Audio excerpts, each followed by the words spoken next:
Good morning, children. Welcome to biology session. In the other class, last class, we have started nutrition in human beings. We have completed how nutrition occurs in mouth, buccal cavity, pharynx, esophagus, and stomach. How the food is getting digested. Today we will continue with small intestine, large intestine, rectum, and anus. So, coming to the small intestine, what happens in small intestine?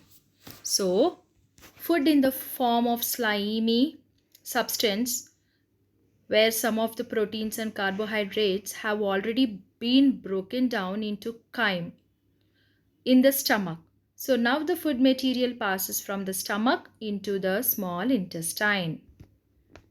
Here, the ring like muscle called as pyloric sphincter, children, when you see the diagram you can see the pyloric sphincter in the structure of stomach. So at the end when you see, you will find the pyloric sphincter relax to open the passage into small intestine. So through this pyloric sphincter, food is going to the small intestine. The sphincters are responsible for regulating the opening of the passage such that only small quantities of food material may be passed into the small intestine at a time. So, through this pyloric sphincter, the food is passed into the small intestine.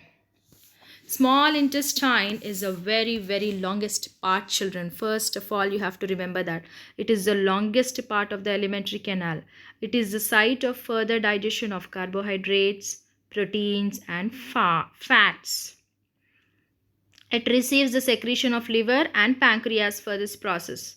So it will receive liver secretions and pancreatic secretions for this purpose. These juices render the internal conditions of the intestine gradually to a basic or alkaline one. So fats will be getting digested, children, by converting them into small globules like forms with the help of bile juice secreted from liver, and this process is known as emulsification. There is a digestion of fats in small intestine, and pancreatic juice is also released, secreted from pancreas, which contain enzyme called as trypsin for carrying on the process of digestion and proteins. Process of digestion of proteins. So trypsin. So with the enzyme trypsin, pancreas will release enzyme trypsin which will digest proteins, and the end product will be peptones. Clear, everybody? Yes. So for carrying the process of digestion in proteins. And lipase is an enzyme for the digestion of the fats. So pancreas, they both are secreted by pancreas, trypsin and lipase. Trypsin will digest proteins and lipase will digest fats. So the walls of intestine secrete intestinal juice known as succus entericus, children. Very important. Succus entericus, which carry this process further. That is, small molecules of proteins are broken down to further smaller molecules, and the same condition is with fats. Again, further fats are broken down into small pieces. Carbohydrate digestion that start in the mouth and did not occur in the stomach resume now as a medium gradually changes into an alkaline one, and the enzyme becomes active for carbohydrate breakdown. So these all things will happen in small intestine, children.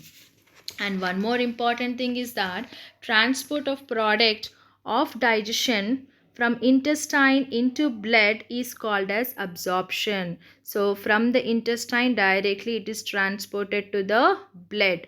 So this process is known as absorption. Digestion consists of all four parts. First one is ingestion, taking in food. After that, digestion. After that, absorption. See here, absorption happens. After absorption in the blood, into the blood, next step will be assimilation. Assimilation is nothing but utilization of the absorbed food. And last step will be defecation. Defecation is nothing but ejection of waste products. So these are the 5 steps. We are in the third step, absorption now. Internally, intestinal wall has a number of finger-like projections, children. When you see in this diagram, you will see villi, microvilli. So this microvilli helps to increase the area of absorption. So blood vessels and lymph vessels are present in the form of a network in this villi. So this will increase the area of absorption because last final absorption is done in small intestine. As I said you before, leftover carbohydrates, leftover fats, leftover proteins, these all things are finally digested in the small intestine. Yes. So after that, what happens? After that, products of digestion are absorbed first into the villi and from here into the blood vessel and lymph vessel. Our maximum absorption of food in a small intestine takes place. The rest passes into the large intestine. So after the maximum absorption in small intestine, the food passes into the large intestine. Okay, so here most of the water present is taken up by this material. So any in that all leftover thing, if any water is present and all, so it is taken by large intestine. So after that, it moves to the part known as a rectum. Rectum is nothing but it is a straight 8-inch chamber that connects colon and anus, children. So colon is another name for large intestine here. Colon is nothing but it is a large intestine. So the connection between large intestine and anus is known as rectum.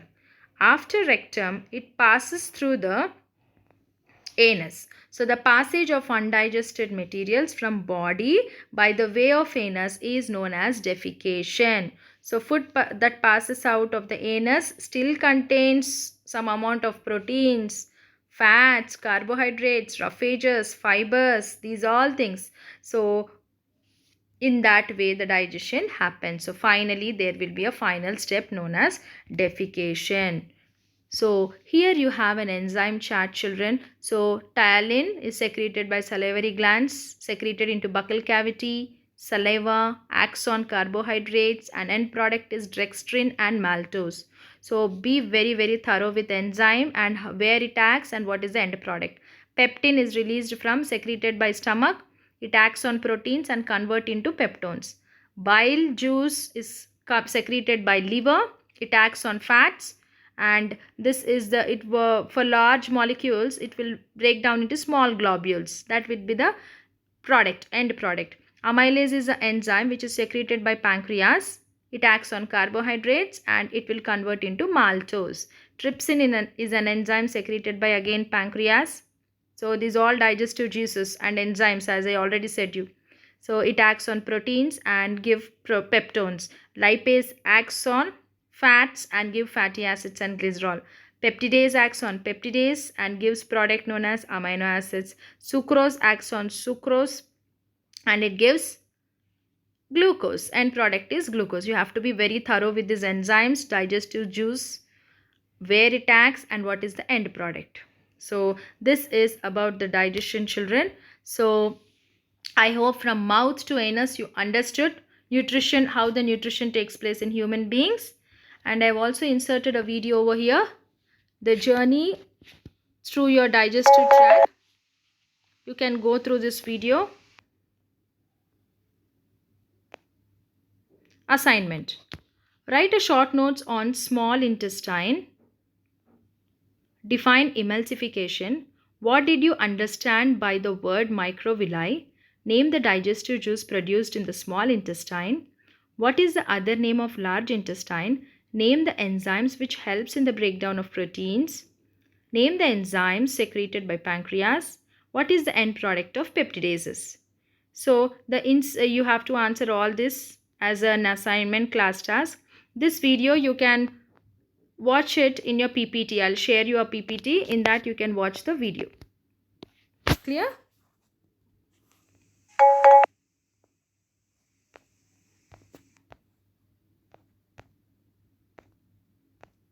Thank you.